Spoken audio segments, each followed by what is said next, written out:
obrigado ao Tarcísio e a todos os professores. Vamos manter, por favor, a mesa de debate. Acho que é um momento importante. Nós abrimos as perguntas. Nós temos um inscrito do lado de cá. Onde? André Vieira, por favor. Onde está? Nós estamos sem microfone sem fio. Então, a gente vai setorizar as áreas de perguntas. Vou tentar levar até você. Se tiver mais alguém desse lado aqui, por favor, já pudesse manifestar. A minha pergunta, cuidado aí, Corona, é mais especificamente para o professor Dourado e o professor da engenheiro. Professor? Engenheiro, Marcos, né? Eu estava... O engenheiro, senhor.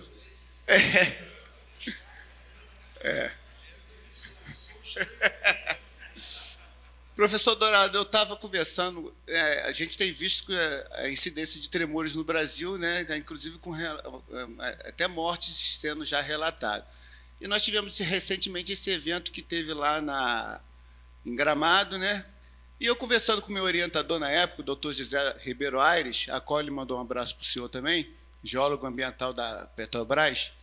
E eu conversando com ele informalmente, né, ele não está lá, não pode informar, mas ele falou, professor da engenharia, que pode ter sido movimentação de águas subterrâneas também, porque também parece que alguns prédios ali eles fazem as suas instalações de garagem subterrânea, tem que ter um bombeamento de água. E aquilo ali movimenta o solo e pode ter sido uma causa dessas rachaduras. Então, o meu questionamento no plano nacional, já tem essa previsão também desses movimentos de massas, esses tremores de terra também, já é um fator a ser considerado, e também essas construções que têm esse bombeamento que interferem nesse lençol freático, na movimentação das massas, que pode ocorrer, como parece que está ocorrendo lá, esses incidentes graves, até com desabamento de imóveis. Então, é só essas perguntas e esses questionamentos que eu gostaria de passar para os senhores. Muito obrigado.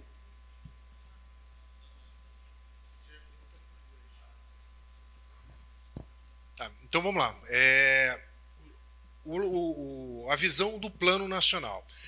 A ideia é mostrar cenários onde ocorrem as principais tipologias de desastre. Como eu falei naquela hora sobre a questão do banco de dados, se você fizer um levantamento sobre o número de ocorrências registradas no S2ID de tremores, praticamente zero.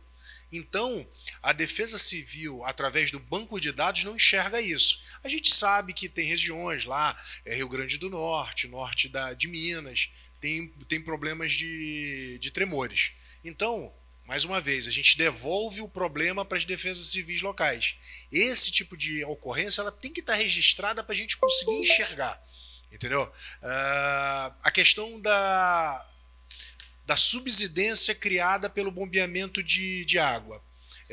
Isso, mais uma vez, são problemas locais. Quando o banco de dados, o S2ID, como ele foi feito, ele vai enxergar dentro de uma tipologia dentro do COBRAD.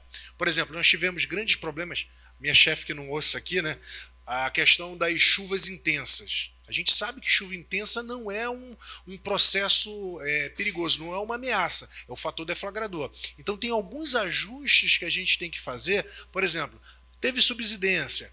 Qual o fator deflagrador daquela subsidência? Porque a subsidência é um processo perigoso, é uma ameaça. A gente não consegue diferenciar pelo banco de dados o que foi uma subsidência cárstica, né, que ocorreu por causa de uma caverna que entrou em colapso, de uma subsidência gerada por drenagem de água. Entendeu? Então tem alguns ajustes que a gente tem que fazer. Hoje o Plano Nacional não enxerga essa diferença. Por quê? Porque a gente depende muito do banco de dados. Não, isso aí não. Como se diz. Qual é que ela tem? Próximos capítulos. Bem, eu vou falar um pouco sobre o caso de Gramado. Eu conheço o caso de Gramado como quase todos aqui, pela mídia. Eu não conheço em profundidade. Mas, para mim, tudo indica ali que é um processo de rastejo, provavelmente, tá? Sem conhecimento de maiores detalhes geológicos e geotécnicos da área. Mas parece que é um caso de rastejo, que é o movimento lento, né, movimento de massa lento, e que todo o processo de rastejo ele pode ter uma velocidade constante de movimentação, pode ser milímetros por ano, como pode ser centímetros por ano. Tá? Ali foi um processo acelerado, só que aquilo é o que está visível agora. Pode ser que já estivesse ocorrendo antes. Normalmente o rastejo ele acontece ao longo de anos e tal, e vai chegar no momento que ele pode acelerar e romper. Tá? E o que vai fazer acelerar e romper? O que vai fazer diminuir e aumentar essa velocidade? Pode ser, e em muitos casos a flutuação do nível d'água. A gente tem isso no Rio de Janeiro, ao longo da Rio Santos, a gente tem isso. Tá? Essa massa toda ao longo da Rio Santos, quer dizer, não a massa toda, mas os depósitos coluviais ao longo da Rio Santos, eles estão se mexendo. Quem pega e vai daqui para Angra e está andando na estrada e de repente tem um degrau para baixo e sobe, aquilo ali é a massa que está se mexendo. Aí o pessoal vai lá do DENIT, vai e recapeia o negócio e parece que não está tendo nada. Mas, então, quer dizer, esse é um processo que acontece em função da variação do nível d'água. O nível d'água sobe e aí ele vai andar um pouquinho mais e, como eu falei, pode levar a ruptura. Se o prédio estivesse bombeando água, ele estaria até favorecendo a estabilidade. Tá? Isso tem um caso lá em Friburgo, um condomínio em Friburgo, que ele controla o rastejo. Friburgo é outra área também que tem muito processo de rastejo. Ele controla o rastejo através de bombeamento. Quando o nível d'água chega a um determinado ponto, automaticamente a bomba é acionada, joga a água para fora e o nível d'água abaixa, e aí você aumenta a resistência do solo e você volta à estabilidade que estava antes. Tá? E aí, quando baixar demais, a bomba desliga e volta. Então, quer dizer, o bombeamento, se está tirando a água dali, a tendência é melhorar a estabilidade. Mas cuidado, porque quando a gente está falando também, se a gente tem uma área plana, não encosta uma área plana, se você está bombeando o nível d'água, você aumenta o que na engenharia geotécnica a gente fala a tensão efetiva do solo, e o solo recalca. Mas não é aquilo que a gente viu lá. Aquilo que a gente viu lá é a encosta se deslocando. Então a gente tem o que? As tensões cisalhantes superando a resistência ao cisalhamento. Por isso que ela se mexe ali. Tá? Então, quer dizer, naquele caso, o bombeamento de água seria positivo. Tanto que uma das boas soluções para esse tipo de caso é o que eu falo. Eu não tenho certeza se essa é a causa de Gramado. É a gente instalar drenos subhorizontais e aí você não precisa bombear. A água sai por gravidade. Eu já adotei essa solução em vários casos e realmente a gente consegue estabilizar. Não sei se naquele caso seria possível. Bem, bom dia a todas e todos presentes. Cumprimento a mesa. É um prazer ouvir os amigos aqui. Né? Falando de matemática, que para a gente é muito importante e necessária. Né? Eu chamo a atenção de todos que estão aqui conosco, porque eu considero pesquisadores, né, que trabalham com redução de risco de desastres uma espécie de joia rara no nosso país, né, porque são poucos os grupos de pesquisa dedicados ao tema. Infelizmente, né, então, em determinadas áreas tende a se agravar. No campo da saúde, por exemplo, são pouquíssimos os grupos, né, de pesquisa no país dedicados a abordar as questões, os fenômenos de desastres. E isso fica claramente, né, demonstrado quando se faz uma exploração, né, dos currículos, do que há de conhecimento produzido acerca do tema. Agora, é bem verdade que tem gente que pesquisa desastres, mas não se reconhece como, né, uma pessoa que realmente participa desse movimento em termos de RRD, conforme a gente vem discutindo. Né? E no setor saúde, isso é um fenômeno que acontece com alguma regularidade. Curiosamente, a saúde ela tem uma articulação com o sistema de proteção e defesa civil. Nós temos a Secretaria de Saúde e Defesa Civil, né? Mas elas não conseguem ainda fazer um alinhamento em termos de prática de gestão do risco que sejam adequadas e satisfatórias. Né? Isso ficou muito emblemático para a gente no caso da Covid-19, onde você praticamente não conseguiu observar ali alinhamentos claros em termos de desenvolvimento de ações, né, para responder à pandemia de Covid, né, que foi para a gente um desastre. É um desastre de origem natural. Né? Não foi assumido como tal. Né? E isso, claro, traz implicações para você pensar na gestão do risco, né, na análise de vulnerabilidade, né, de ameaça, né, da capacidade de preparação e resposta das comunidades, que muitas ficaram desassistidas, e criaram as tecnologias sociais para darem sobrevida ali às suas condições iniciais de resposta à pandemia. Né. Nas favelas a gente via lá, por exemplo, as cisternas comunitárias sendo criadas, enfim, para driblar ali as adversidades locais. Mas o que eu queria fazer mesmo, trazer de provocação, aqui mais para o Leandro e para a Adriana, é sobre os cenários, porque percebi que dos cenários eleitos por vocês, eles ficaram muito centrados nos desastres de origem natural. Né, a gente tem no nosso país, né, multirriscos e fenômenos, né, como o caso do Césio 137 em Goiânia, né, que foi um desastre que sai muito da curva para a gente, o pior desastre radioativo fora de usinas nucleares, né, as epidemias, né, que são recorrentes no nosso país também, a questão das migrações de populações, né, enfim, e comunidades. Então, queria provocar e entender um pouquinho da lógica do porquê o trabalho está sendo centrado tão fortemente na questão dos desastres de origem natural, não observando outras tipologias, como a questão das epidemias, por exemplo. Para a minha compreensão hoje, né, pensar a gestão do risco de desastre perpassa muito em pensar também nesses cenários que envolvem epidemias e esses outros desastres tecnológicos, como rompimento de barragens, por exemplo, enfim.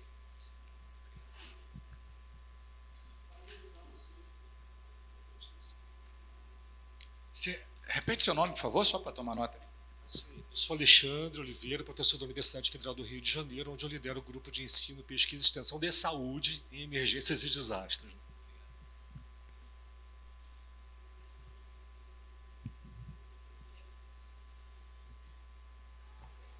Obrigada, Alexandre, pela pergunta.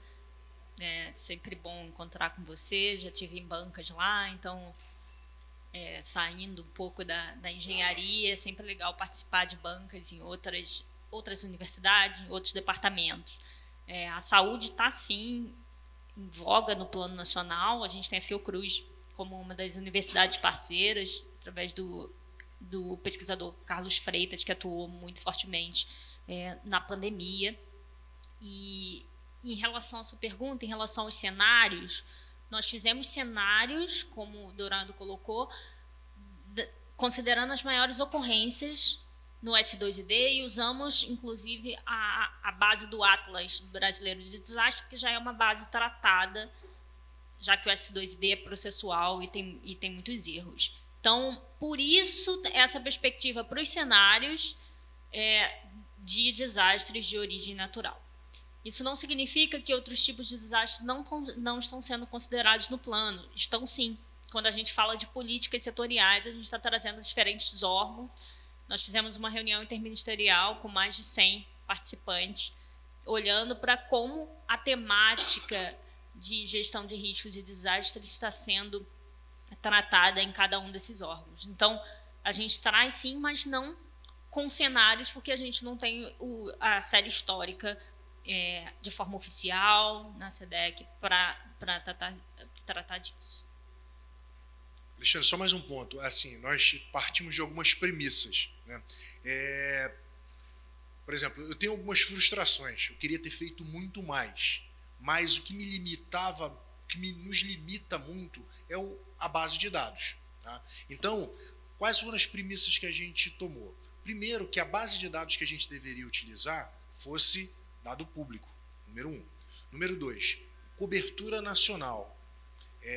Que tivesse a maior resolução possível, resolução espacial possível de todas as temáticas. Por exemplo, não adiantava eu ter dado que olhasse o setor censitário para alguma tipologia e não olhasse nessa escala, né?